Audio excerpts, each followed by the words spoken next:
السلام عليكم ورحمة الله وبركاته. إن الحمد لله نحمده ونستعينه ونستغفره ونعوذ بالله من شرور أنفسنا ومن سيئات أعمالنا. من يهده الله فلا مضل له ومن يضلل فلا هادي له، وأشهد أن لا إله إلا الله وحده لا شريك له، وأشهد أن محمدا عبده ورسوله. يا أيها الذين آمنوا اتقوا الله حق تقاته ولا تموتن إلا وأنتم مسلمون. يا أيها الناس اتقوا ربكم الذي خلقكم من نفس واحدة وخلق منها زوجها وبث منهما رجالا كثيرا ونساء، واتقوا الله الذي تساءلون به والأرحام إن الله كان عليكم رقيبا.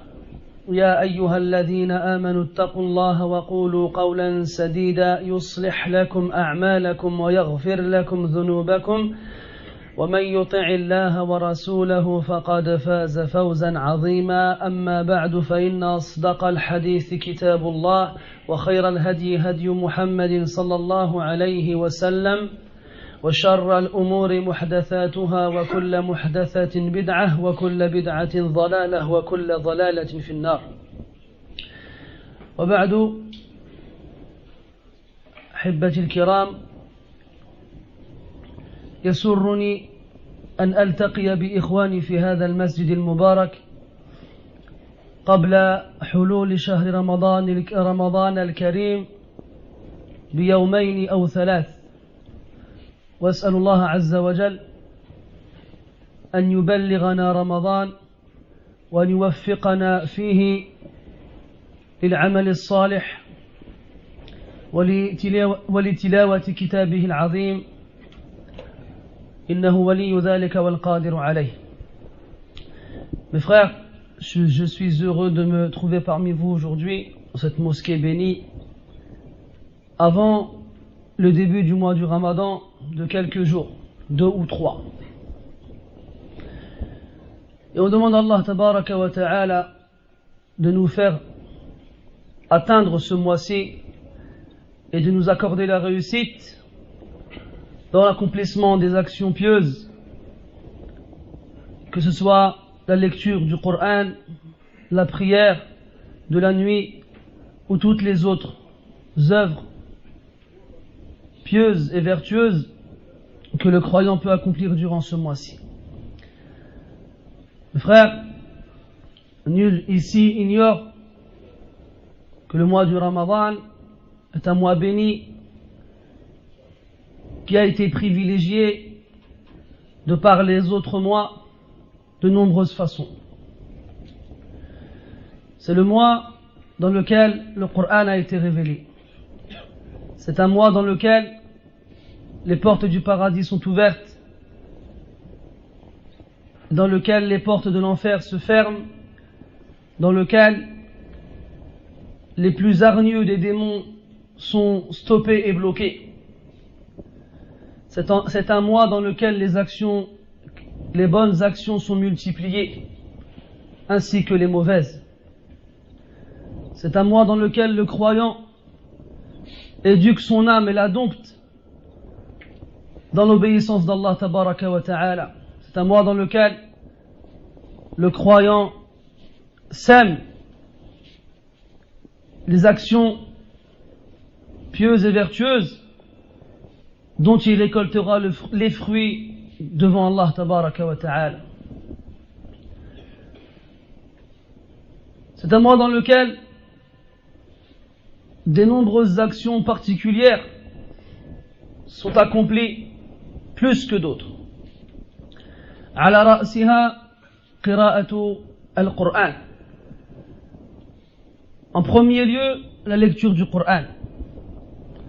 Ibn Abbas radiyallahu anhuma ainsi que Fatima bint Rasulillahi sallallahu alayhi wa sallam nous rapportent que Jibril alayhi salam visitait le prophète sallallahu alayhi wa sallam durant le mois de Ramadan, et le prophète sallallahu alayhi wa sallam lui lisait le Coran.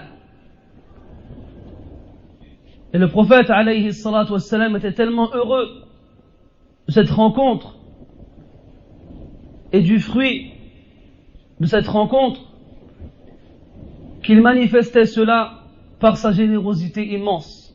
Déjà, en temps normal, il était connu comme étant le plus généreux et il ne disait jamais non lorsqu'on lui demandait une chose. Mais lorsque Ramadan venait, il était encore plus généreux que les vents porteurs de bonnes nouvelles. Ramadan est ce mois dans lequel les musulmans oublient leur paresse et leur fainéantise et se lèvent avant la prière de Subh et se couchent tardivement après celle de l'Isha. C'est ce mois dans lequel les musulmans se réunissent dans les mosquées et là on voit les mosquées vivre, ou plutôt malheureusement revivre, car en dehors de l'année nous ne voyons pas une telle motivation et une telle participation à la prière en groupe dans les mosquées, sauf celle à qui Allah a fait miséricorde. Et d'ailleurs, le fait que les mosquées soient pleines et que les gens s'y bousculent et s'y serrent durant le mois de Ramadan est bien une preuve que les shayatines sont enchaînés et stoppés. Le fait que les musulmans retournent au Coran durant le mois de Ramadan et se livrent concurrence dans le nombre de fois qu'ils finissent le Coran est bien une preuve que les shayatines sont enchaînés et stoppés, que les portes de l'enfer sont fermées. Le fait que les musulmans oublient l'avarice durant le mois de Ramadan et n'éprouvent aucune difficulté à mettre leurs mains dans leur bourse et de donner de leur argent pour Allah Azza wa Jal est bien une preuve que les portes du paradis sont ouvertes. Le fait que les musulmans se réunissent lorsque le soleil se couche afin de partager ensemble le repas dans lequel ils rompent ensemble leur jeûne est bien une preuve que ce mois est particulier. Le fait que les musulmans patientent derrière l'imam pendant la prière de Tarawih, qui paraît longue aux yeux de la plupart des musulmans, le fait qu'ils se forcent à tenir debout du premier takbir au dernier taslim afin d'écouter le Coran récité dans la bouche de l'imam, et ceux de la première nuit du Ramadan jusqu'à la dernière, afin que devant Allah, le jour du jugement, ils puissent dire: j'ai fait la prière de la nuit avec le Coran entièrement. Car celui qui prie derrière l'imam a bien entendu une récompense plus ou moins équivalente.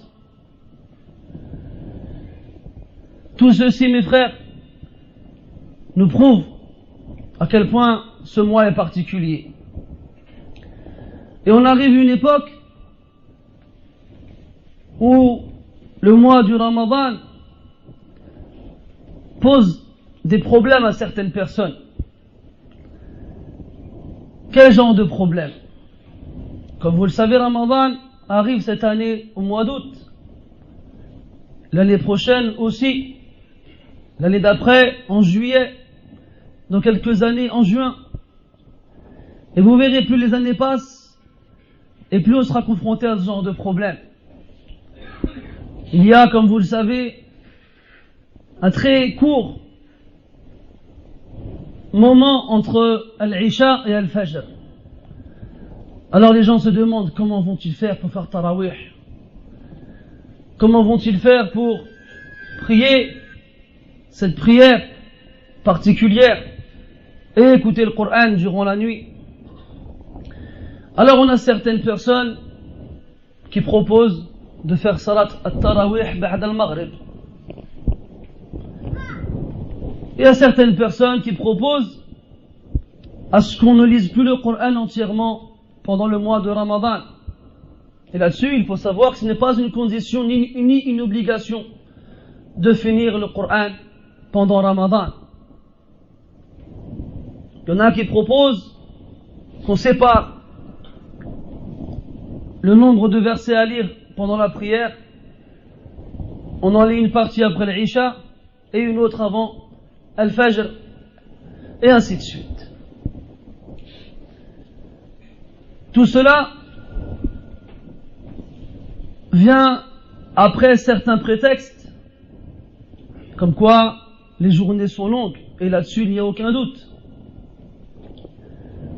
et que les nuits sont courtes, et là-dessus aussi il n'y a aucun doute, que les gens sont fatigués, ça fihi nadar. Parce que quand on a droit à la soirée théâtrale de différentes chaînes, de Hotbird, pour pas dire lesquelles en particulier, les gens ne sont pas fatigués. Quand tu vas dehors et tu trouves des affiches, soirée spéciale Ramadan, avec Cheb Truc et Sheikh Foulen, elles sont pleines les salles. Et les gens ne sont pas fatigués. Hajab. إذن il faut savoir بأن الأجور بقدر المشقة, que les récompenses vont avec, entre guillemets, sont conséquentes à la difficulté. كلما شق العمل زاد الأجر. Plus la difficulté est difficile, plus l'action est difficile à accomplir, et plus la récompense sera grande. Et plus la récompense elle sera grande. Et qu'est-ce qui pousse le croyant à fournir ses efforts si ce n'est d'obtenir la récompense? ولكن المؤمن يحتاج إلى دوافع. Le croyant, il nécessite, il a besoin de choses qui le pousseront, qui le motiveront à accomplir ses actions. Les versets sont lus et répétés dans les mosquées quelque temps avant le début du Ramadan et pendant tout le mois de Ramadan. شهر رمضان الذي أنزل فيه القرآن إنا أنزلناه في ليلة القدر إنا أنزلناه في ليلة مباركة. الآيات, des versets du Coran qui parlent du mois du Ramadan en général et de certaines nuits particulières. Et les ahadiths aussi sont nombreux. من صام رمضان إيمانا واحتسابا من قام رمضان إيمانا واحتسابا ولا خلوف فم الصائم أطيب عند الله من رائحة المسك. الأحاديث, les hadiths qui parlent du Ramadan et de son privilège et de sa vertu. Ils sont répétés inlassablement par les imams et autres muhadir, conférenciers, aux musulmans, afin qu'ils sachent pourquoi ils doivent fournir tous ces efforts. Nous, bi'idhnillah, nous savons que la meilleure partie de cette communauté sont ces trois premières générations. Conformément au hadith où le prophète sallallahu alayhi wa sallam dit خير الناس قرني ثم الذين يلونهم ثم الذين يلونهم. Les meilleurs des gens sont ceux de mon siècle, de mon époque, de ma génération. Des mots synonymes qui ont plus ou moins le même sens. Ceux qui viennent ensuite et ceux qui viennent ensuite. Et Allah tabaraka wa ta'ala a fait l'éloge de ces générations dans le Coran. والسابقون الأولون من المهاجرين والأنصار والذين اتبعوهم بإحسان رضي الله عنهم ورضوا عنه. السابقون الأولون من المهاجرين والأنصار, c'est-à-dire les premiers à avoir devancé parmi les émigrants, les Mécois, wal-Ansar, les Médinois, ainsi que ceux qui les ont suivis de la meilleure façon. Qu'est-ce qu'elle est la conséquence, ou du moins le résultat? Radiyallahu anhum wa radu anhu. Allah est satisfait d'eux et nous sommes satisfaits, ou du moins eux sont satisfaits de lui. Maintenant, quand on parle des Sahaba radiyallahu anhum, on a toujours une petite voix dans la tête qui nous dit ouais, mais c'est normal. Ils étaient avec le prophète, alayhi salatu wassalam. Hein? Il l'avait devant lui. Et le prophète, alayhi salatu wassalam, est le meilleur des exemples. Donc forcément, ils ont profité au maximum de sa présence et sont devenus les meilleurs des êtres humains. Naam. Cette petite voix qui te dit ça, là, dit vrai. Mais est-ce que le message qu'elle sous-entend, cette petite voix, c'est que si nous on ne fait pas comme eux, c'est pas grave, vu que les situations sont différentes. Mais, pour nous rappeler à l'ordre, nous avons les musulmans des autres générations, qui comme nous n'ont pas vu le prophète, alayhi salatu wassalam. Alors soit, ils auront vu les compagnons, radiyallahu anhum, et là la même petite voix te dira, ouais mais c'est normal, ils ont vu les sahaba, radiyallahu anhum. Et plus tu avances dans le temps, et plus cette probabilité qu'ils aient rencontré des compagnons, radiyallahu anhum, s'estompe pour disparaître. Et toujours, il faut, pour se motiver, regarder comment eux, ils accueillaient Ramadan, comment eux se motivaient et accomplissaient des efforts, et qu'est-ce que nous on fait. Tout à l'heure on a dit que Ramadan regroupait de nombreuses actions particulières que le croyant se doit d'effectuer le plus possible. Mais aujourd'hui on va parler ensemble de 2 points. La lecture du Coran et la prière de la nuit. La prière de la nuit. On commence avec la lecture du Coran. On sait que le prophète sallallahu alayhi wa sallam aimait particulièrement lire le Coran. Et il aimait aussi l'entendre. Comme le Bukhari nous rapporte après Ibn Mas'ud radiyallahu anhu, que le prophète lui a dit alayhi salatu wassalam, Iqra alayya shay'an min al-Qur'an. Lis-moi quelque chose du Coran. Alors Abdullah ibn Mas'ud radiyallahu anhu lui répond, Alayka aqra wa alayka unzil. Est-ce que je vais le lire à toi alors que c'est sur toi qu'il a été révélé? Ou bien à qui il a été révélé? Il a dit alayhi salatu wassalam, Inni uhibbu an asma'ahu min ghayri. J'aime l'entendre d'autres que moi. Alors Abdullah ibn Mas'ud radiyallahu anhu commence à lire surat An-Nisa jusqu'à ce qu'il arrive au verset où Allah Ta'ala il dit فَكَيْفَ إِذَا جِئْنَا مِنْ كُلِّ أُمَّةٍ بِشَهِيدٍ وَجِئْنَا بِكَ عَلَى هَؤُلَاءِ شَهِيدًا. Comment seront-ils lorsque nous ferons venir de chaque communauté un témoin et que nous te ferons venir toi comme témoin contre eux? Alors le prophète sallallahu alayhi wa sallam il dit à Abdullah bin Mas'ud radiyallahu anhu, hasbuk. فنظر إليه عبد الله فإذا عيناه تذرفان.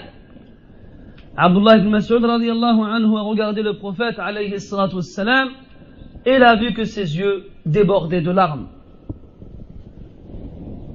Dans le Coran, à de nombreuses reprises, Allah tabaraka wa ta'ala nous décrit l'état des pieux, des vertueux, des croyants sincères lorsqu'ils lisent le Coran. À titre d'exemple, dans Surat Al-Anfal, Allah Ta'ala dit إنما المؤمنون الذين إذا ذكر الله وجلت قلوبهم.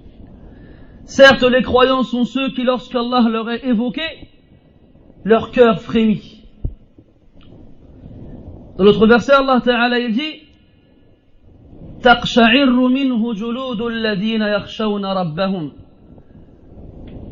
La peau de ceux qui craignent leur Seigneur, lorsqu'ils écoutent le Coran, frissonnent.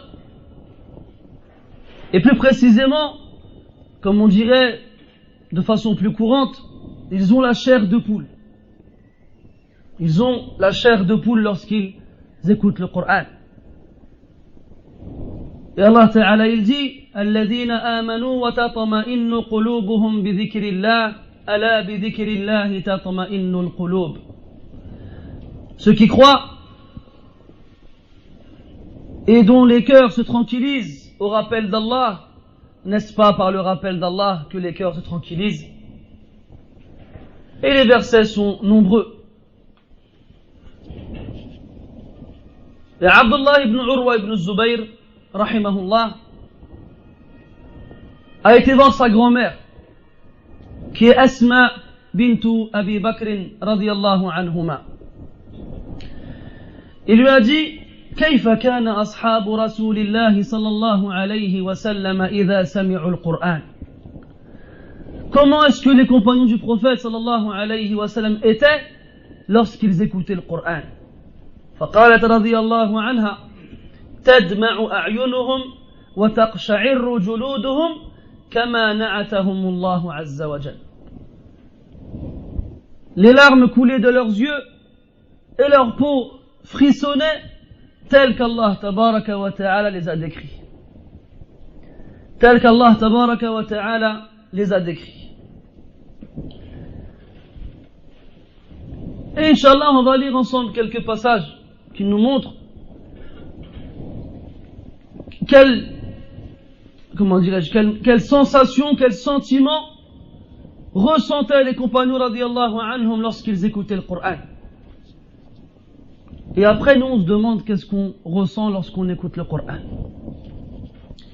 On va voir combien de fois les pieux prédécesseurs, de ce terme-là, les pieux prédécesseurs, en arabe as-salaf as-salih, désignent les 3 premières générations de l'islam. Donc, combien de fois ils lisaient le Coran pendant le mois du Ramadan?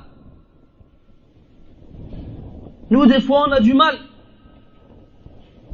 à prendre le mashaf durant la journée de Ramadan. On prétexte de la fatigue, ou bien la faim ou la soif nous obsède à un point où on ne peut rien faire d'autre. Et là, tu vois que l'être humain, il est faible, de corps et d'esprit. La faiblesse du corps, on est tous d'accord dessus. Que le fait de ne pas manger et de ne pas boire va forcément gêner le corps. Mais l'esprit, lui, se nourrit avec autre que ce que le corps prend.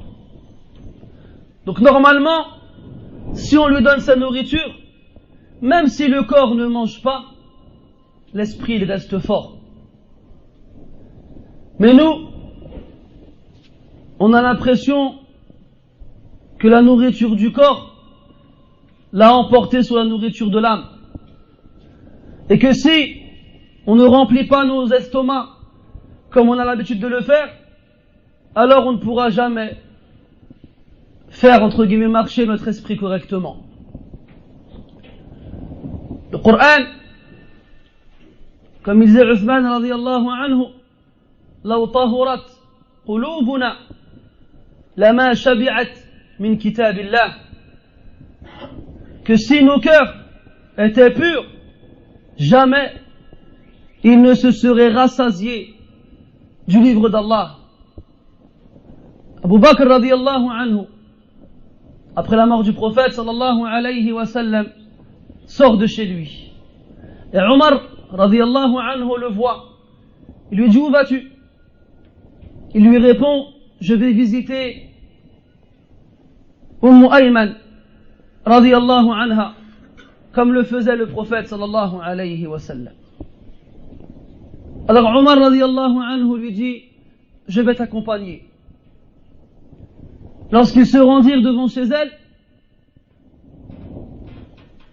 Ayman radiyallahu anha se mit à pleurer. Alors Abu Bakr radiyallahu anhu lui dit: ne sais-tu pas que ce que le prophète sallallahu alayhi wa sallam a trouvé auprès de son Seigneur est meilleur que ce qu'il a laissé derrière lui, parce que ça faisait pas longtemps qu'il venait de mourir alayhi salatu wassalam.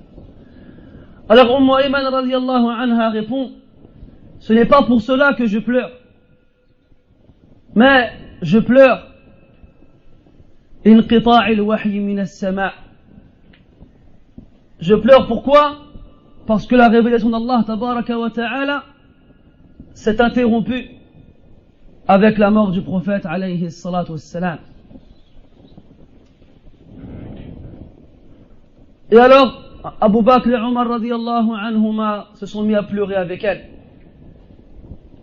car ils ont compris à quel point ceci était grave et dur à supporter pour le cœur du croyant, que de savoir, plutôt que de se rendre compte que le prophète sallallahu alayhi wa sallam, en mourant, ceci a donc fait que le Coran ne descendrait plus et que la révélation s'arrêtait. Car lorsque le Coran était révélé, c'était une joie pour les croyants. قل بفضل الله وبرحمته فبذلك فليفرحوا هو خير مما يجمعون. Dis, c'est par la grâce d'Allah et par sa miséricorde, c'est dans cela qu'ils doivent éprouver de la joie. C'est mieux que tout ce qu'ils peuvent réunir. يا أيها الناس قد جاءتكم موعظة من ربكم وشفاء لما في الصدور. Ô vous les gens, une exhortation vous est venue de la part de votre Seigneur et une guérison pour les poitrines. Une guérison pour les poitrines. Celui qui lit le Coran, il guérit son âme. Celui qui lit le Coran, il purifie son cœur. Celui qui lit le Coran, il a raison d'être joyeux. وإذا ما أنزلت سورة فمنهم من يقول أيكم زادته هذه إيمانا فأما الذين آمنوا فزادتهم إيمانا وهم يستبشرون. Lorsqu'une sourate est révélée, il y en a qui disent: lequel d'entre vous a vu sa foi augmenter par cette sourate? Quant à ceux qui croient, leur foi a certes augmenté et ils se réjouissent. Ils se réjouissent lorsque le Coran il est révélé. C'est là-dedans qu'ils trouvent leur joie et leur bonheur, dans la lecture du Coran. Et nous aujourd'hui, difficilement, on finit la lecture du Coran une fois durant le mois de Ramadan. Difficilement, on tient devant les pages du Coran 10 minutes. Il faut prendre une pause, s'arrêter, penser à autre chose. Là, je suis en train de saturer, j'ai mal à la tête. On n'a pas déjà dit ça? On est comme ça en train de lire 5, 10 minutes, un quart d'heure, 20 minutes. Et après on s'arrête. On dit bzef, حبس شوية ونرجع من بعد. On dit non, c'est trop, je m'arrête un peu, je reviendrai après. Et pourtant il ne fait rien. On s'étonne durant la prière de Tarawih de la réaction des gens derrière l'imam. On entend différents rouspètements, on dit rouspètement en français? Al-Muhim, on entend différentes personnes qui rouspètent. Autres, tu sais, j'ai déjà fait Tarawih, je sais comment ça marche. On dirait que t'as des chevaux derrière toi.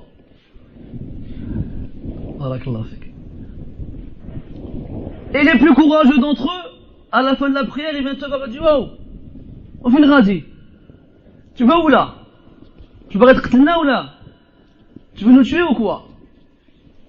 ولم تزد عن صفحتين أو عن ربع حزب في الركعة كما اعتاد على ذلك الناس في هذا البلد وغيره. et tu n'as pas rajouté, tu n'as pas lu plus que un rubu' de hizb, un quart, comme c'est l'habitude ici dans ce pays et dans d'autres. Wa iyyak wal but'a fil qira'ah. Prends garde à ne pas lire lentement. Si tu lis lentement, shit. Il faut lire vite. Eux, ils veulent pas entendre. Ils veulent pas écouter le Coran, ils veulent juste l'entendre. Alors que, si on regarde avant, c'était le contraire. C'était tout le contraire. Le Coran, Allah Ta'ala nous demande de méditer le Coran, de réfléchir à son sens, de ne pas se contenter de le lire comme cela, même si le fait de le lire sans réfléchir est aussi une adoration. قال النبي صلى الله عليه وسلم من قرأ حرفا من كتاب الله فله بكل حرف حسنة والحسنة بعشر أمثالها. بارك الله فيك. لا أقول ألف لام ميم حرف ألف حرف ولام حرف وميم حرف ولكن ألف حرف لا أقول ألف لام ميم حرف ولكن ألف حرف ولام حرف وميم حرف. Celui qui lit le Coran, il aura pour chaque lettre une hasana. Et la hasana vaudra 10 fois sa valeur. Donc elle sera multipliée par 10. Je ne dis pas que alif lam mim est une lettre, mais alif est une lettre, lam est une lettre et mim est une lettre. Et les savants disent que celui qui écoute le Coran a la même récompense que celui qui lit le Coran. واستدلوا بقوله تعالى قال قد أجيبت دعوتكما الآية. Dans Surat Yunus, Allah Ta'ala nous rapporte l'histoire de Moussa alayhi salam et d'une invocation qu'il fait. Et à la fin, Allah il dit, subhanah, قد أجيبت دعوتكما. Votre invocation à vous deux a été exaucée. Alors que c'est Moussa seulement qui l'a faite. Et les savants nous expliquent que Haroun alayhi salam disait Amin aux invocations de Moussa. Alors Allah il a exaucé leur invocation. Et il en est de même pour le Coran. Que celui qui écoute le Coran a la même récompense que celui qui le lit. A la même récompense que celui qui le lit. Donc toi tu es derrière l'imam, tu l'écoutes lire le Coran, et Allah il t'écrit les mêmes nombres de récompenses que celui qui le lit. Kadalik, aussi si tu t'assois à côté de quelqu'un qui lit le Coran, et tu l'écoutes, tu auras la même récompense que lui. C'est pour cela que s'il se prosterne à un verset qui demande une prosternation, eh ben tu te prosternes avec lui. Mais si tu ne l'écoutes pas, alors tu n'es pas tenu de te prosterner avec lui. Et les hadiths qui parlent de la récompense qui va à celui qui lit le Coran sont très nombreux. Comme le hadith où le prophète sallallahu alayhi wa sallam dit Al-mahiru bil-Qur'an ma'a as-safarati al-kiram al-barara. Celui qui lit le Coran avec aisance et facilité est avec les anges scribes et nobles. Nobles, hein. والذي يقرأ القرآن ويتتعتع فيه وهو عليه شاق له أجران. Quant à celui qui lit le Coran et qui bégaye, qui hésite, qui a du mal, et pour lui c'est une difficulté, lui il a 2 récompenses. La récompense de la lecture, ajrul qira'ah, et la récompense de l'effort fourni malgré la difficulté. Ça c'est une qira'ah. يتعبد بها الإنسان لربه عز وجل. C'est une lecture du Coran avec laquelle le croyant se adore son Seigneur. Après on a la lecture du Coran qui demande réflexion, qui demande méditation. Et celle-ci, elle est meilleure que la première. méditer sur un verset peut être meilleur qu'en lire 100. Et ça, les salafs, les pieux prédécesseurs l'avaient bien compris. Omar radiallahu anhu, une nuit, alors qu'il marchait fil Madina, a entendu un homme lire le Coran. Il s'est approché pour écouter ce qu'il récitait. Et l'homme récitait Surat At-Tur. Il était au début de la surah, jusqu'à ce qu'il arrive au verset où Allah tabaraka wa ta'ala dit Inna adhaba rabbika lawaqi' ma lahu min dafi'. Certes, le châtiment de ton Seigneur est inéluctable. Il arrive. Ma lahu min dafi', rien ne peut le repousser. Alors Omar radiallahu anhu a entendu cela. Il a dit Qasamun wa rabbil ka'bati haqq wa rabbil ka'bati haqq. C'est certes un serment par le Seigneur de la Kaaba qui est une vérité. Et il s'est mis à tituber à un point où il a dû se céder du mur pour ne pas tomber. Il est remonté difficilement sur sa monture et rentré chez lui. Et pendant 1 mois, il était malade. Et il est resté sur son lit. Et les gens le visitaient sans savoir pourquoi il était malade. On a un homme qui s'appelle Abdurrahman ibn al-Harith ibn Hisham, rahimahullah, qui dit سمعت عبد الله بن حنظلة يوما وهو على فراشه وعدته من علته. Il a entendu le compagnon connu Abdullah ibn Hanzala alors qu'il était allongé sur son lit, malade, mourant. Il a donc visité, et un homme de ceux qui étaient présents a lu un verset du Coran où Allah Ta'ala il dit Lahum min jahannam mihadun wa min fawqihim ghawash. Ils auront de l'enfer un lit et au-dessus d'eux une couverture. Ils auront de l'enfer un lit, yani le lit l'enfer leur servira de lit, wa min fawqihim ghawash, et ils auront de l'enfer aussi une couverture. Et Abdullah ibn Hanzala rahimahullah radiyallahu anhu lamma sami'a hadhihi al-aya baka hatta dhanna al-hadirun anna nafsahu satakhruj. Lorsque Abdullah ibn Hanzala a entendu cela, il s'est mis à pleurer à un point où ceux qui étaient présents ont cru qu'il allait rendre l'âme. Il a dit radiyallahu anhu saru bayna atbaq an-nar. Les gens de l'enfer se trouvent entre les différentes couches de l'enfer.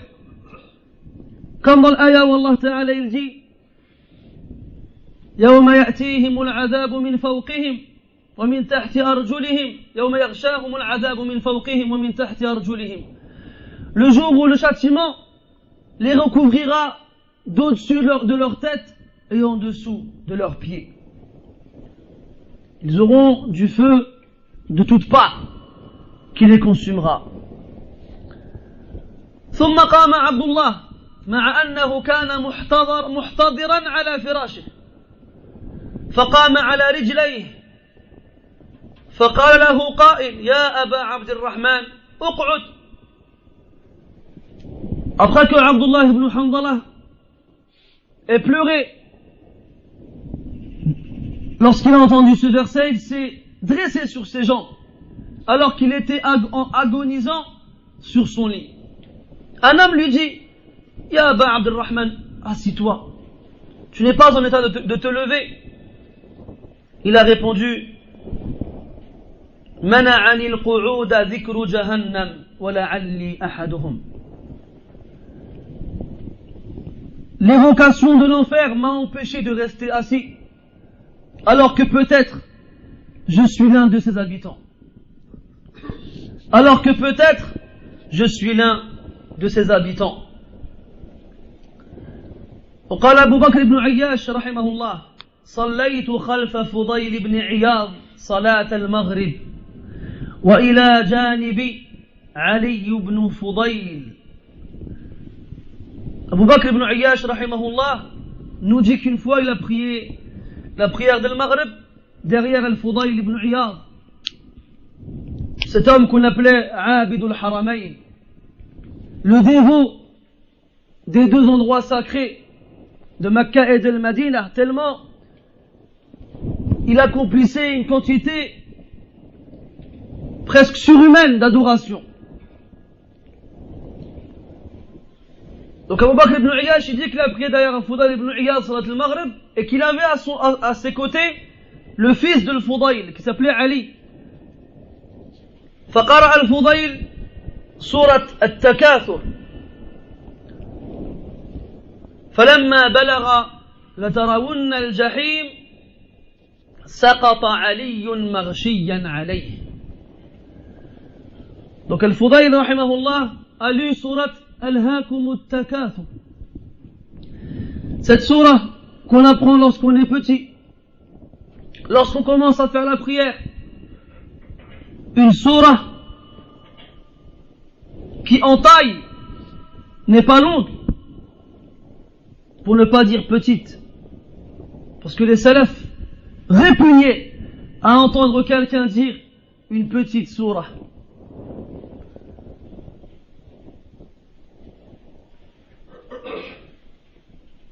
Je l'ai là-dedans mais je ne le retrouve plus. أي نعم. كره أبو العالية رحمه الله أن يقال سورة صغيرة أو قصيرة وقال لمن سمعه ها أنت أصغر منها وأما القرآن فكله عظيم. Abu al-Aliya rahimahullah répugnait à entendre quelqu'un dire auprès de lui une petite sourate ou bien une sourate courte. Et regardez-nous, on va le dire sans réfléchir, sans penser que ce genre d'adjectif peut être minimisant vis-à-vis du Coran. Et lorsque Abu al-Aliya il entendait quelqu'un dire cela, il lui disait c'est toi t'es petit, t'es plus petit qu'elle. Le Coran il est grandiose entièrement, quel que soit le nombre de versets qu'il y a dans ces sourates. Mais nous, on ne fait pas attention à ce genre de détails. La parole d'Allah, tabaraka wa ta'ala, que ce soit surat al-Kawthar, ou surat al-Nas, ou surat al-Ikhlas, ou bien surat al-Takathur, c'est surat qu'on apprend lorsqu'on est petit ou bien lorsqu'on commence la prière, quel que soit l'âge que l'on peut avoir.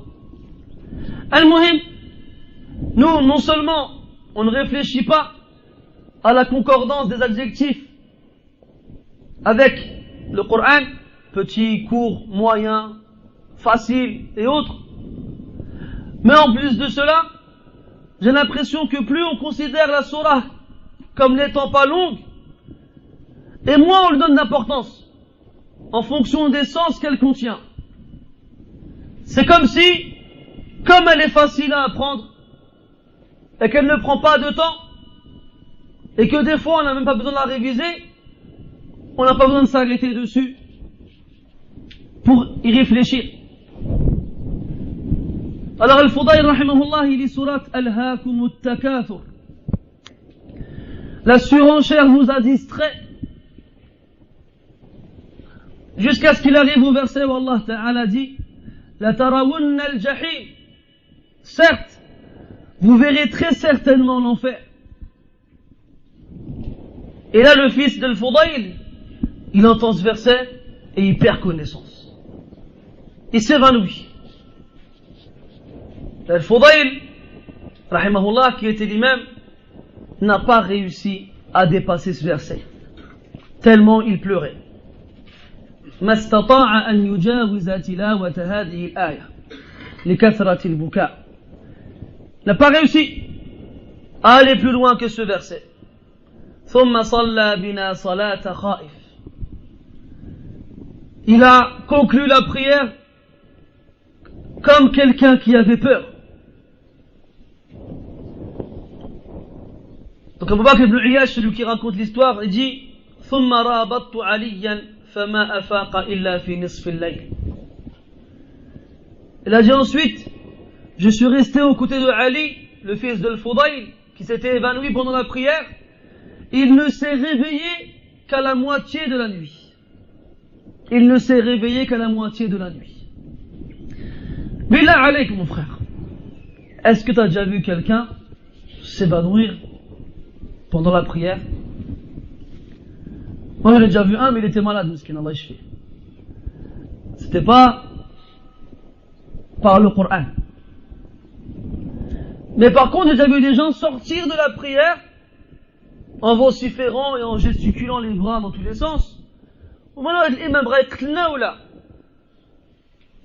Qu'est-ce qu'il a, cet imam? Il veut nous tuer ou quoi? C'est trop long.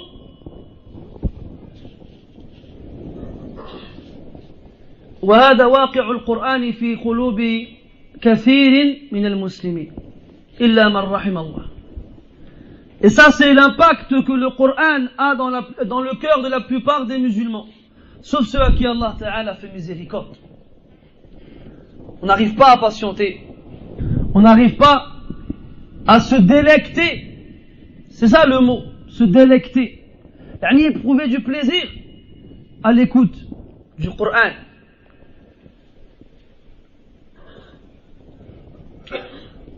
Muhammad ibn Hajjada, rahimahullah, a été voir l'épouse de Hassan al-Basri, rahimahullah, après sa mort. Et lui a demandé de lui raconter une chose qu'elle avait vue de particulière chez son époux, Al-Hassan al-Basri, rahmatullah alayhi. فقالت رأيته فتح المصحف فرأيت عينيه تسيلان وشفتيه لا تتحركان. C'est-à-dire, je l'ai vu ouvrir le Coran et les larmes coulaient sur ses joues alors que ses lèvres ne bougeaient pas. Alors que ses lèvres ne bougeaient pas. Aujourd'hui, on remarque que les gens, alhamdulillah, n'ont pas trop de difficultés à apprendre le Coran. On remarque que les gens se fixent des objectifs d'apprentissage et qu'ils arrivent plus ou moins à tenir. J'ai lu une parole de Ibn Mas'ud radiyallahu anhu qui m'a perturbé.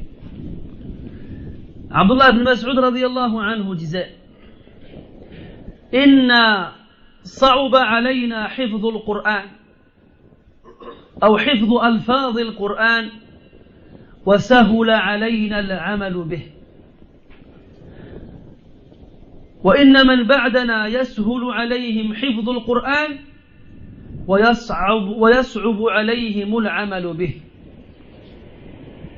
Il disait رضي الله عنه, nous, lui les compagnons رضي الله عنهم, ils avaient du mal à apprendre le Coran, mais ils n'avaient pas de difficulté de le mettre en pratique. Quant à ceux qui viendront après nous, ils n'auront pas de mal à l'apprendre, mais ils auront du mal à le mettre en pratique. Abdullah ibn Mas'ud, toujours radiyallahu anhu, disait: Kayfa bikum idha kathura qurra'ukum wa qalla fuqaha'ukum. Comment serez-vous lorsque vous aurez énormément de lecteurs du Coran, mais très peu de savants? Va sur internet, Islamway, la page des Qurra, la page des lecteurs. Tu vas en trouver des centaines. Des fois, tu t'étonnes de trouver des lecteurs dans des pays perdus au fin fond de nulle part. Reviens il y a de ça 30 ans,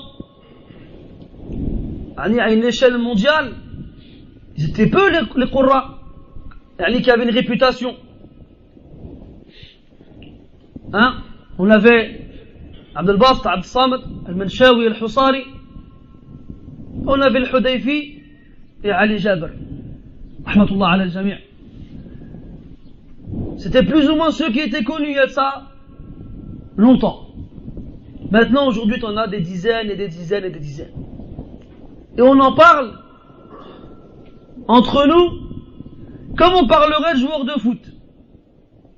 Ah, lui, il est trop bien, t'es fou, lui, il est mieux. Mais non, lui, il va bien, c'est lui qui est bien. Toi, t'es là, si tu lis le Fatiha sans faire 5 fautes, c'est bien.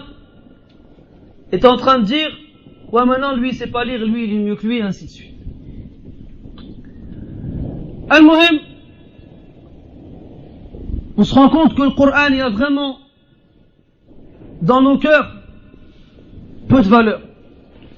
Et on aura beau dire tout ce qu'on voudra, comme quoi ce n'est pas vrai. Al-Waqi', la réalité nous prouve le contraire. Vous vous souvenez quand on avait vu aux informations, je ne sais plus qui avait pris un Coran et qu'il avait donné à manger à des porcs. Ou bien un autre qui s'est mis à uriner sur le Coran. Personne n'a oublié ces images. Vous vous souvenez l'effet que ça a provoqué chez les musulmans? Des manifestations, des cris, des révoltes. Ce qui pourrait laisser croire que le Coran a de la valeur dans leur cœur. Et pourtant, beaucoup de ces musulmans qui se sont énervés et qui ont crié et qui ont manifesté et qui ont écrit des lettres et qui sont passés à la télé pour se plaindre, lorsqu'on leur lit le Coran, ils ne ressentent rien. Lorsqu'ils entendent des gens dire des choses immondes vis-à-vis du Coran, mais de façon subtile, que leur intelligence n'arrive pas à capter, comme le fameux moratoire qu'on devrait faire pour revoir d'une façon plus contemporaine certains versets du Coran. Pour moi, un musulman qui dit ça, c'est comparable à un mécréant qui urine dessus. Sauf que un, il l'a fait de façon bestiale, et l'autre, il l'a fait de façon subtile. Mais c'est qui se rend compte de ces choses-là? Allah. Quand on voit que les gens n'ont plus aucun mal à prendre le Coran comme ça et te disent sur le Coran, ceci est vrai ou bien ceci est faux. Et il ment. Et il n'a aucun scrupule à mentir. À un point où maintenant, quand quelqu'un il va te jurer sur le Coran, tu vas pas le croire. Ça va pas te rassurer encore plus qu'il dit la vérité. Tu dis alors tu jures sur le Coran, ça veut dire quoi? Muslim rahimahullah il rapporte que Isa ibn Maryam alayhi salam ra'a rajulan bi'aynayhi yasriq. فقال له اتق الله فقال الرجل والله ما سرقت فقال عيسى عليه السلام آمنت بالله وكذبت عيني. Isa alayhi salam, ce noble prophète et messager, a vu un homme voler avec ses yeux. Il l'a vu, un homme voler quelque chose. Il lui a dit, crains Allah. Alors l'homme, il lui a répondu, par Allah, je n'ai pas volé. Alors Isa alayhi salam, il a dit, je crois en Allah et je renie mes yeux. Je renie ce que mes yeux ont vu. Pourquoi? Parce que jurer par Allah Azza wa Jal, ce n'est pas rien. Ce n'est pas rien. C'est la parole d'Allah subhanahu wa ta'ala. Et le Coran, donc c'est sa parole. Et il y en a qui n'ont aucun mal à jurer sur le Coran. Aujourd'hui, dans les quartiers, on a les jeunes, ils nous ont inventé toute une ribambelle de façons de jurer différentes. Sur la Mecque, sur le Coran de la Mecque, sur le Coran tout seul. Après, on a droit aux yeux et aux têtes de leur père et de leur mère et de leurs sœurs et de leurs frères. Et des fois, quand il veut bien insister, il dit sur les yeux de ma petite sœur qui est morte. Pourquoi est-ce que quand elle est morte, c'est plus fort que quand elle est vivante? Et tout ça, c'est du shirk asghar wal iyad billah. Et tout ça, c'est du shirk asghar wal iyad billah. Jurer par autre qu'Allah subhanahu wa ta'ala. Man halafa bi ghayri Allahi faqad kafara aw ashrak. Ou kama qala alayhi salatu wassalam. Celui qui jure par autre qu'Allah, il a soit mécru, soit fait de l'association. Et les savants ont déterminé qu'il s'agissait de la petite association. Walakin, Ibn Taymiyyah rahimahullah, il dit qu'Allah Ta'ala ne pardonne pas le shirk, qu'il soit petit ou bien qu'il soit grand. Sauf si on s'en repent, bien sûr. Man taba taba Allahu alayh. Celui qui se repent, Allah Ta'ala il accepte son repentir. Mais celui qui meurt sur du petit shirk, Allah ne lui pardonne pas le petit shirk. لعموم قوله تعالى إن الله لا يغفر أن يشرك به. والنكرة في سياق النفي يفيد العموم. D'après le contexte général du verset où Allah Ta'ala dit Allah ne pardonne pas à ce qu'on lui associe quoi que ce soit. Et là, c'est indéfini. Et c'est dans un contexte de négation, Allah il ne pardonne pas. Et l'indéfini, dans un contexte négatif, indique la généralité. Donc le petit et la petite et la grande association ne sont pas pardonnés par Allah tabaraka wa ta'ala. Maintenant, est-ce que jurer sur le Coran, ça rentre là-dedans?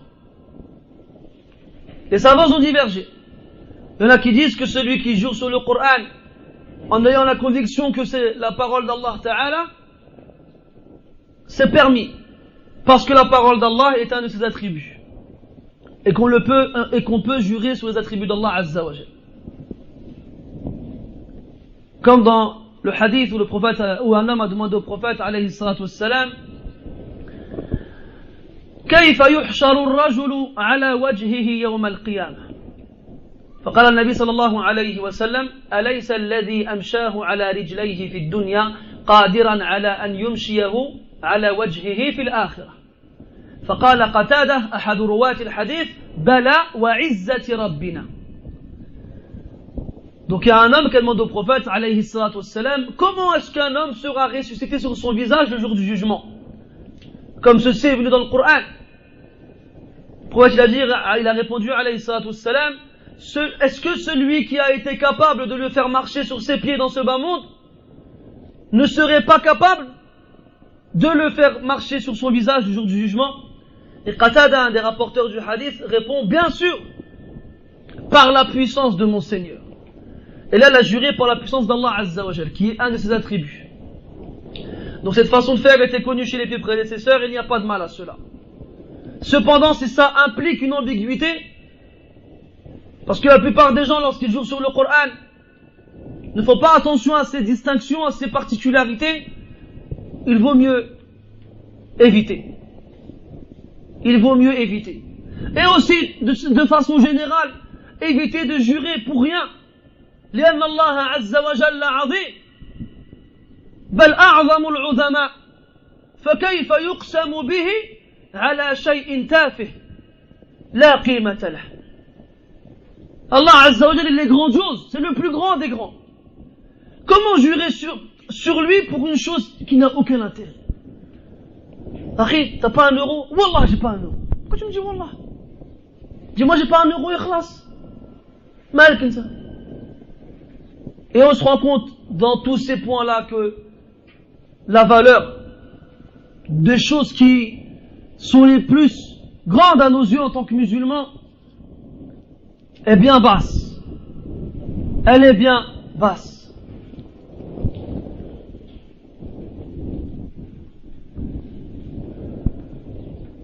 Et Ramadan, aujourd'hui, qui devrait nous montrer que cette valeur, que le Coran, il a une valeur dans nos cœurs. Et bien aujourd'hui, même dans le Ramadan, on ne le voit plus. Les mosquées, la plupart d'entre elles, ne restent pas ouvertes durant la journée.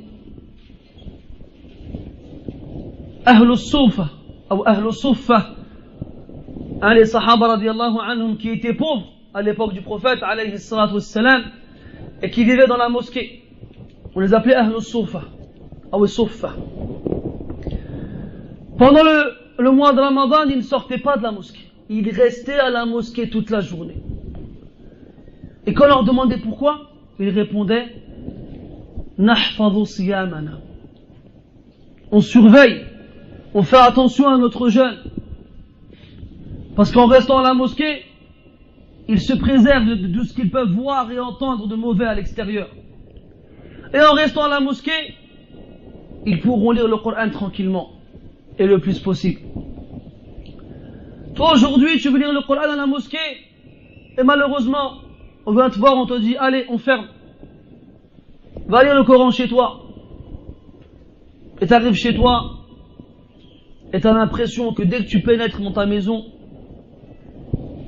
tes paupières elles pèsent des tonnes. Alors tu bailles une fois, tu bailles deux fois, après tu dis bon je lirai plus tard, et tu vas dormir. Tu te réveilles un peu plus tard, mais t'as mal à la tête tellement t'as dormi. Alors, tu luttes pour supporter cette migraine qui bien entendu t'empêche de lire le Coran. Et en un clin d'œil, te voici arrivé à Maghrib. Tu manges, et là, tu manges bien. Et lorsque l'heure de Tarawih arrive, comme tu as trop mangé, tu fais rak'atayn. Et c'est dur. C'est lourd. وشغلك الشاغل الذي يدور في بالك وهو متى يختم الإمام تلك الركعتين. Et ta préoccupation principale, c'est dans ta tête, quand est-ce qu'il va finir ces rak'atayn? Et tu es en train de te dire, mais c'est grave long. Je pensais pas que le Coran c'était long comme ça. Et quand il arrive à Sabbih isma rabbika al-a'la, là la prière elle est khafifa. Ça y est, t'es plus lourd. Et les imams, lorsqu'ils arrivent à Sabbih, derrière eux ils ont des serpents. Pourquoi? Parce que tout le monde reste le Coran à ce moment-là. Et quand tu arrives à la fin, tu entends tout le temps Suhuf Ibrahim. Et c'est encore pire quand tu arrives à Surat Nas. D'où les serpents. Mais quand tu étais dans l'Anfal et dans Tawbah, كأنك بمفردك في الصحراء ما خلفك أحد. Quand tu es dans les sourates qui sont au début du Coran, alors il n'y a plus personne. Et des fois tu te trompes et tu te sens seul. Tu as envie de leur dire aidez-moi. Mais il n'y a personne pour t'aider. Mais quand tu arrives à Amma, tu n'as que des huffaz. Tu n'as que des huffaz. العلماء قالوا لا يجوز القدح في النيات. لا يجوز أن تشك في نية أحد. لأن المطلع على القلوب هو الله عز وجل وحده. لكن إذا كانت هناك قرائن قد تدل على أن الظاهر خلاف الباطن فحينئذ قد يجوز. Les savants ont dit qu'il est interdit de douter des intentions des autres. Un exemple, quelqu'un il vient et il pleure lorsqu'il écoute le Coran. Tu n'as pas le droit de te dire ah il fait exprès, ça c'est du, il fait semblant. Tu ne sais pas ce qu'il y a dans son cœur. Le seul qui sait ce qu'il y a dans les cœurs c'est Allah tabaraka wa ta'ala. Cependant, certains savants ont dit qu'il était autorisé dans certains cas de douter de l'intention des gens. Bien sûr lorsqu'il y a des preuves formelles à l'appui. Quand tu es dans une mosquée, il y a plusieurs étages. et qu'avec les micros, les gens d'en haut ils entendent l'imam. Mais l'imam il n'entend pas les gens d'en haut. Et que l'imam il se trompe. Et quand au troisième étage il fait Subhanallah, il y a un problème. C'est très bien que l'imam il n'entend pas peut-être. Pourquoi il crie? Et pareil pour ces serpents dans Tarawih. Les ashab al-hams.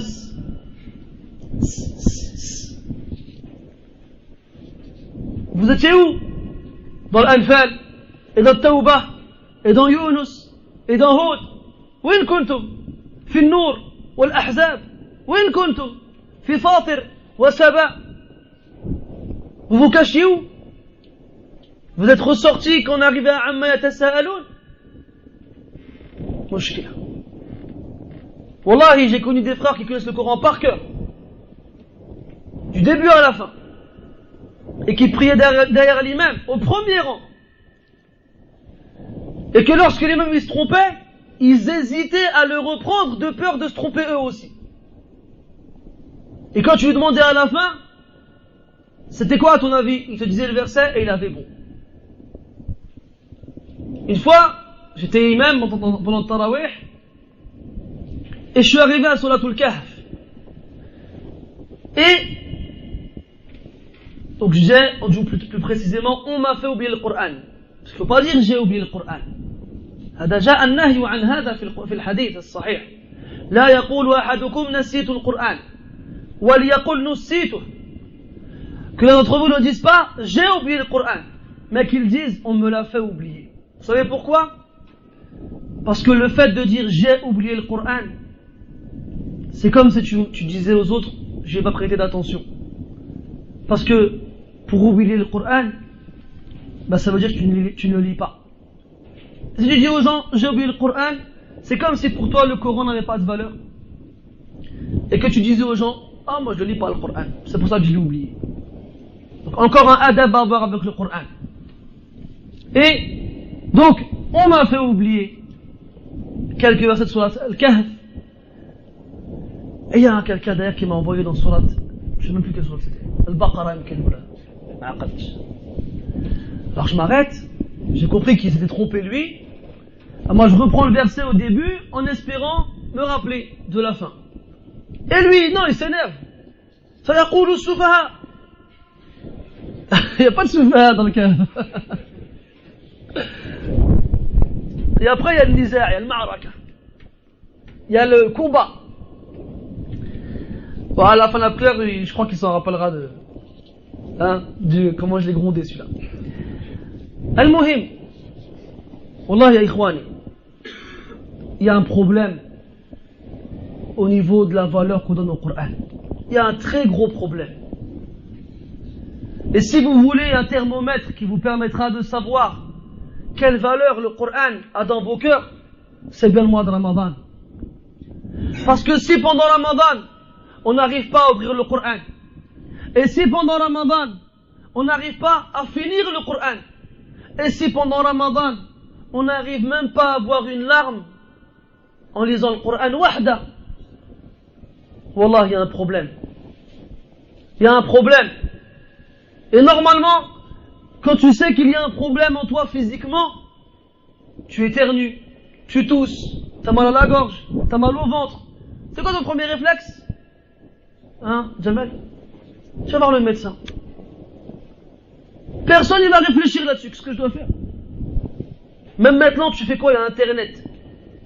Tu tapes les symptômes, tu fais clic, t'as une rhinopharyngite, ou t'as ci, t'as ça. Et là, tu vas chez le docteur, voilà, directement, tu lui dis j'ai une rhinopharyngite, il te fait une ordonnance, et tu vas t'acheter des médicaments. نحن عام بعد عام ورمضان بعد رمضان يمر علينا هذا الشهر الكريم ولا نستطيع فيه أن نختم القرآن ولو مرة. Année après année, le Ramadan y passe et il revient, et beaucoup d'entre nous n'arrivent pas à lire le Coran entièrement une seule fois. Vous savez, les prédécesseurs, ils lisaient le Coran de nombreuses fois pendant le Ramadan. Al-Shafi'i, rahimahullah, كان يختم القرآن في رمضان 60 مرة مرة في النهار ومرة في الليل. Shafi'i rahimahullah, il finissait le Coran pendant le mois de Ramadan 60 fois. Une fois la journée et une fois la nuit. Al-Bukhari rahimahullah كان يختم القرآن كل ليلتين وهو يقرأ في المصحف وكان يقوم في الليل بعد التراويح في بيته فيختم في 3 ليال القرآن في الصلاة. Al-Bukhari rahimahullah, lui, il finissait le Coran toutes les 2 nuits. Et après Tarawih, lorsqu'il rentrait chez lui, il faisait la prière de la nuit encore tout seul, et il le finissait, le Coran, toutes les 3 nuits. Ibrahim ibn Adham, rahimahullah, a dit, كان أبي يحتبي فما يحل حبوته حتى يختم القرآن. الحبوة, c'est le fait de s'asseoir en rapprochant ses genoux de sa poitrine. Hein? Comme ça. C'est pas un ilm, matrache, hein? c'est pas méchant, t'inquiète pas. Et eux, ils faisaient quoi? Ils prenaient un drap et ils se l'attachaient à leur dos pour pouvoir rester dans cette position-là. Mais faut là. Vous avez compris? Donc s'asseyaient comme ça. Donc là, en général, on met ses mains pour pouvoir tenir ses genoux. Eux, ils prenaient un drap qu'ils enroulaient et ils le mettaient autour d'eux et ils l'accrochaient derrière leur dos pour pouvoir garder cette position-là. Donc Ibrahim ibn Adham rahimahullah dit, j'ai vu mon père pendant Ramadan s'asseoir comme ça, hein, il nouait ce drap derrière son dos et pour lire le Coran, il ne l'enlevait que lorsqu'il l'avait fini. Il ne l'enlevait que lorsqu'il avait fini. Est-ce que tu as déjà remarqué combien de fois on bouge que dans un dos? Moi je parle pas parce que je suis pire que vous, je crois. Moi ça va, j'ai une chaise, je suis bien. Mais quand on est assis par terre, on n'arrive pas. On a les jambes comme ça, tendues. Après on met les jambes croisées. Après on se met sur l'autre côté. Ah, on trouve une chaise, la chaise, un mur, encore mieux. Et ainsi de suite. On enchaîne les positions. On n'arrive pas à tenir assis. On n'arrive pas. هذا الرجل, il est resté comme ça et il a lu tout le Coran. Il y a même des salafs qui arrivent à lire le Coran entre le Maghreb et l'Isha entièrement. Mais il faut dire qu'il retardait aussi à l'Isha. Parce que quand tu dis ça à des gens, ils n'arrivent pas à y croire. C'est pas possible. Entre le Maghreb et l'Isha, il y a 2 heures. Ça veut dire qu'il est 30 hizb par heure. Là. Il retardait à l'Isha. Et il lisait le Coran entre le Maghreb et l'Isha. On a des sahaba, on a des prédécesseurs qui arrivaient à lire le Coran entièrement en rak'atayn. Comme ceci a été rapporté d'après Uthman ibn Affan radiyallahu anhu qui lisait le Coran entièrement en rak'atayn. La première rak'a 30 hizb, la seconde 30 hizb. Et Al-Zahabi rahimahullah fi Siyar, il rapporte que Saïd ibn Jubayr rahimahullah, lorsqu'il est arrivé la première fois de sa vie à Mecca, qu'il a vu la Kaaba, il était enchanté, ensorcelé. Il était dans un nuage, il voit la Kaaba. Alors il a ouvert rak'atayn, il a commencé rak'atayn, il s'est dit je vais faire rak'atayn comme j'ai jamais fait rak'atayn. Il a commencé avec le Baqarah, Alif Lam Mim, Al-Ayat. Et Nsarasu, il s'est oublié jusqu'à ce qu'il est arrivé à Surat An-Nas. Il a lu le Coran entièrement en une rak'a. Toi t'es comme ça, Allahu Akbar, Al-Fatiha, ila akhirihi. Quand tu dis bon, le Kawthar ou bien An-Nas? Hein? Ceux qui rigolent, c'est ceux qui se disent ça. Tu dis bon, on a lu le Kawthar tout à l'heure. Il me reste Idha Ja et Qul Huwa Allahu Ahad. C'est laquelle la plus longue? Aïwa. J'ai envie de vous dire, mais ça va vous faire mal. Hein. Mais je vais vous dire quand même. أفمن هذا الحديث تعجبون وتضحكون ولا تبكون وأنتم سامدون. Est-ce de cette parole que vous vous étonnez et vous rigolez et vous ne pleurez pas? Ça devrait nous faire mal d'entendre ça normalement. Et nous on rigole. La valeur du Coran, elle est où dans nos cœurs? La parole d'Allah tabaraka wa ta'ala, la parole de ton Créateur, la parole de celui qui décidera est-ce que tu finiras éternellement au paradis ou en enfer. Aïwa. Comme Al-Fudayl rahimahullah il disait, بقدر ما يصغر الذنب عندك يكبر عند الله أو يعظم عند الله.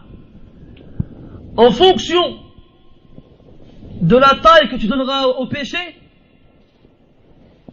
si pour toi le péché il est petit, ma'alish, comme on a l'habitude de dire, et bien auprès d'Allah il sera immense. Auprès d'Allah Ta'ala il sera immense. Il faut savoir que pour la prière de Tarawih, elle est très importante. Cette année, elle sera tard. Et beaucoup de gens sûrement vont déserter les mosquées. Et beaucoup de gens iront voir les imams en les suppliant de diminuer la quantité de lecture qu'ils feront pendant la prière. Beaucoup de responsables de mosquées s'éreintent afin de trouver des imams qui lisent correctement le Coran, avec une belle voix, qui prononcent bien les lettres et qui appliquent les règles. Mais les gens ils veulent plus de ça. On s'en fiche nous de ça. Nous on veut wahad, jbed, comme ça on rentre chez nous vite fait bien fait. C'est ça qu'ils veulent les gens. والنبي يقول في الحديث صلى الله عليه وسلم يؤم القوم أقرأهم لكتاب الله. يؤم القوم أقرأهم لكتاب الله. ولم يقل أكثرهم حفظا بل قال أقرأهم. لذلك اختلف أهل العلم في أيهم يقدم أولا، الأكثر حفظا أو الأحسن قراءة، والثاني أقرب والثاني أقرب إلى الصواب. Faut dire dans le hadith alayhi salatu wassalam, mérite plus, du moins on met en avant comme imam dans la mosquée, dans la prière, celui qui lit le mieux le Coran. Aqra'uhum. Et il n'a pas dit celui qui connaît le plus le Coran. Et il n'a pas dit non plus le plus vieux. لأن كثيرا من الناس يظنون أن الأولى تقدما هو أكبرهم سنا، وهذا غلط، وإن قال به بعض أهل العلم هذا غير صحيح.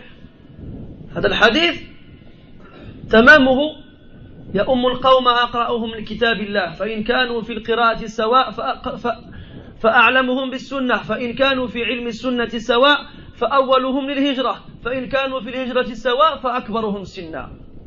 4 أشياء آخرها السن. أما الحديث الآخر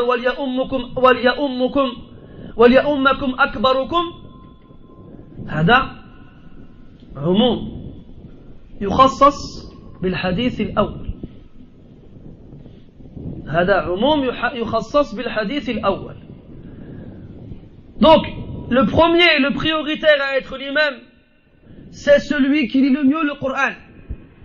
Et les savants ont divergé, est-ce qu'il s'agit de celui qui connaît le plus le Coran ou bien de celui qui le lit le mieux. Et la parole la plus proche du correct, de la bonne réponse, est que ça concerne celui qui le lit le mieux. Pas celui qui connaît le plus, mais qui ne le lit pas bien, et pas celui qui est le plus vieux. Parce que le prophète dit dans le hadith, alayhi salatu wassalam, à l'imam des gens, celui qui lit le mieux le Coran. S'ils lisent de la même façon le Coran, alors celui qui connaît le plus la Sunna. S'ils connaissent la Sunna pareil, alors le premier à avoir fait la hijra. La vraie hijra, pas la fausse. Al-intiqal min balad al-kufr ila balad al-islam.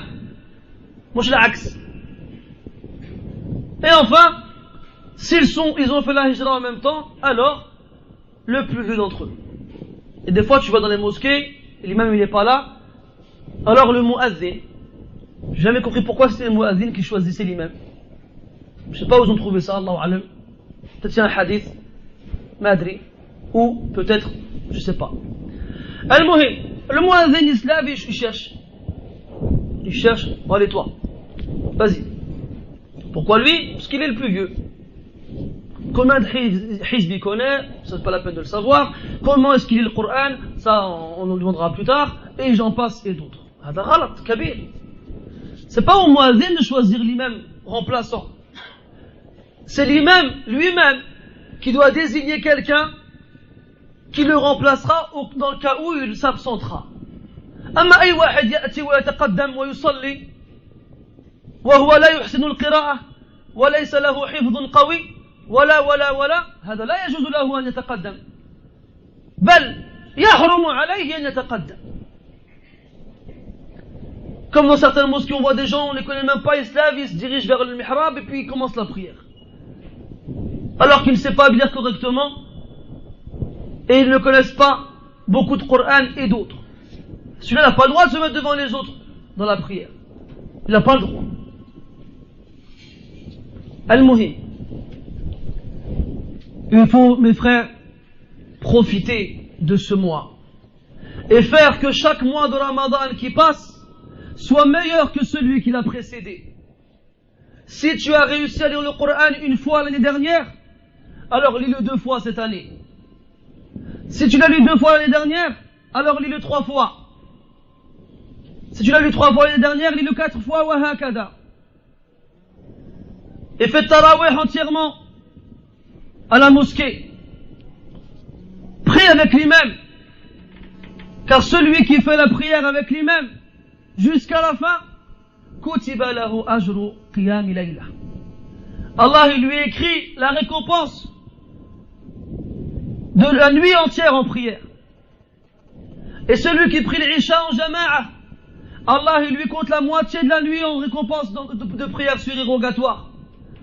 Et celui qui prie le Fajr en jama'a, Allah il lui compte la prière entière, la nuit entière de récompense en prière surérogatoire. Et lorsque le Maghrib arrive, mangez peu. Ne vous faites pas avoir par la faim. Tu te rendras compte qu'en mangeant un peu, la faim elle disparaîtra. Tu manges tes 3 dattes avec un verre de lait, c'est bon, t'es reparti pour un tour. Mais nous non. Shabakia, Maqrout, Harira, et d'autres. Et on pose, et on pose, et on pose, et on pose. Et là, respect à la maman qui a battu le record du monde d'aller-retour entre la cuisine et la salle à manger en moins de 10 minutes. Et aussi, une table tellement pleine que tu n'as même pas de place pour poser ton verre. Wesh, Ramadan, les ta'am, ou les siyam. Ramadan, c'est pour manger ou c'est pour s'abstenir de manger? C'est pas ça l'objectif. De passer une journée à supporter la faim pour que lorsque le Maghrib il arrive, on mange. Là, كتب عليكم الصيام كما كتب على الذين من قبلكم لعلكم تتقون. Le jeûne vous a été prescrit comme il a été prescrit à ceux qui vous ont devancé, afin que vous atteigniez la piété. C'est ça le maqsoud. أن تكون تقيا أن تكون متقيا وأن تعرف فضل الله عليك حيث منع غيرك. فأنت تأكل وتشرب متى شئت والفقير لا يمكن له ذلك. فأنت إذا امتنعت من الأكل والشرب في هذه الأيام عرفت ما يعيشه الفقير من المسلمين فازددت شكرا لله على هذه النعم وازددت حبا لهؤلاء المساكين. هذا بعض فوائد هذا الشهر. Lorsque tu jeûnes et que tu connais la faim, là tu remercies Allah pour les jours où tu manges à ta faim. Tu dis subhanallah, si Allah ne m'avait pas donné ce que j'ai d'habitude, je vivrais ça tous les jours. Alors tu es encore plus reconnaissant envers Allah Azza wa Jal. Et en plus de cela, tu te dis, tu penses à ces gens qui vivent cela tous les jours de l'année. Et tu te dis subhanallah, les pauvres, ils vivent cette difficulté tous les jours. Alors tu es plus reconnaissant envers Allah et tu aimes plus les pauvres et ceux qui n'ont pas les moyens dont toi tu disposes. Lis le Coran et lorsque tu jeûnes, fais que ton ventre ne soit pas le seul à jeûner dans ton corps. Tes yeux, tes oreilles et ta bouche, tes mains et tes jambes doivent jeûner aussi. لقوله عليه الصلاة والسلام من لم يدع قول الزور والعمل به فليس لله حاجة في أن يدع طعامه وشرابه. Celui qui ne délaisse pas le mensonge et tout ce qui est faux et futile avec sa langue ainsi qu'avec ses membres alors qu'il jeûne, Allah n'accorde aucun intérêt au fait qu'il s'abstienne de manger et de boire. وقال النبي صلى الله عليه وسلم رب صائم ليس له من صيامه إلا الجوع والعطش ورب قائم ليس له من قيامه إلا السهر. Il y a des jeûneurs qui ne récolteront de leur jeûne que la faim et la soif. Et il y a des gens qui prient la nuit et ils ne gagneront de leur prière nocturne que la fatigue. As-sahar wa ta'ab, la veillée et la fatigue. Tu te rends compte? Tu passes des longues journées à jeûner, mais tu jeûnes comme ça. Et tu ne t'abstiens pas de mentir, d'insulter, de faire du mal. Ou bien tu viens faire tarawih à la mosquée, pareil. Quand tu pries, tu regardes le plafond.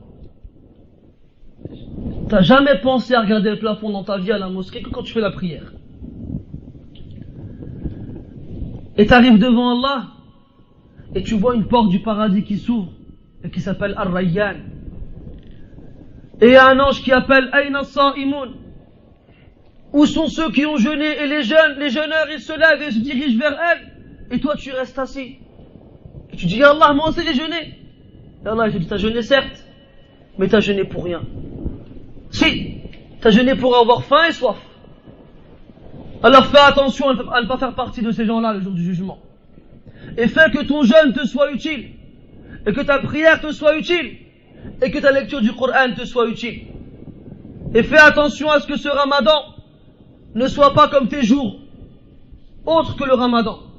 Comme il disait Jabir ibn Abdullah, Iyaka an yakuna yawma fitrika wa yawmu sawmika sawa'an. Fais attention à ce que le jour où tu jeûnes ne soit pas pareil au jour où tu ne jeûnes pas.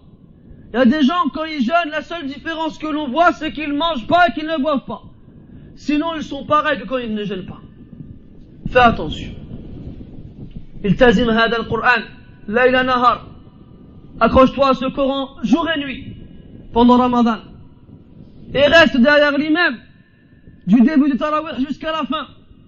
Et que la mosquée reste pleine du début de Ramadan jusqu'à la fin. Vous avez remarqué, il y a des pointes de fréquences dans les mosquées. Les 10 premières nuits, la mosquée est pleine. Les 10 nuits qui suivent, ça se vide un peu. Et les 10 dernières, ça revient. Et le pic, c'est la 27e nuit. Ah, je me rappelle, c'est le Ramadan. Il n'était pas là pendant tout le mois, et la 27e nuit, il revient. Il croit que, en étant présent que cette nuit-là, ça suffira. Allah il dit, Allah tabaraka wa ta'ala ne va pas mettre au même rang des gens qui n'ont pas fait le même nombre d'actions. Il y a 2 hommes qui ont participé à une bataille à l'époque du prophète alayhi salatu wassalam. Les 2 ont été blessés. Un est mort, l'autre n'est mort que la semaine d'après. Et comme ils étaient toujours ensemble lorsqu'ils étaient vivants, certains compagnons proposent au prophète alayhi salatu wassalam d'enterrer le deuxième au même endroit que le premier qui était mort une semaine avant. Le prophète il a dit non, alayhi salatu wassalam, il a dit non. Innama baynahuma kama bayna as-sama'i wal ard. Il a dit il y a entre eux deux comme ce qu'il y a entre le ciel et la terre, en différence, parce qu'en restant une semaine de plus vivant, il a pu faire la prière, il a pu faire le dhikr, il a pu lire le Coran, il a pu faire d'autres choses qui ont fait que ses actions étaient plus grandes. Alors pour cela, Allah, le prophète n'a pas fait qu'ils soient enterrés ensemble. Donc ne néglige pas ces jours-là.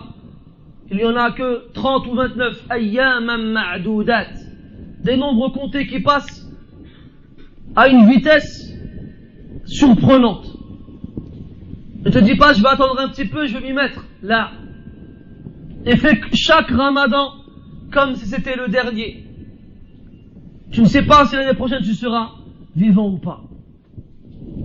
نسأل الله تبارك وتعالى أن يوفقنا في هذا الشهر العظيم لقراءة القرآن على الوجه الذي يرضيه عنا ولصلاة الليل والناس نيام، ونسأله تبارك وتعالى أن يجعلنا من المخلصين، ونسأله سبحانه أن يشكر الإخوة القائمين على هذا المسجد لما يحرصون عليه من الخير والدعوة إلى الله. سبحانك اللهم وبحمدك أشهد أن لا إله إلا أنت نستغفرك ونتوب إليك وصلى الله وسلم وبارك على محمد وعلى آله وأصحابه أجمعين وبارك الله فيكم. Et on m'a chargé de vous prévenir qu'il y avait un repas qui était préparé pour vous, Inch'Allah Ta'ala. Donc ne partez pas et joignez-vous à nous. Barakallahu fikum.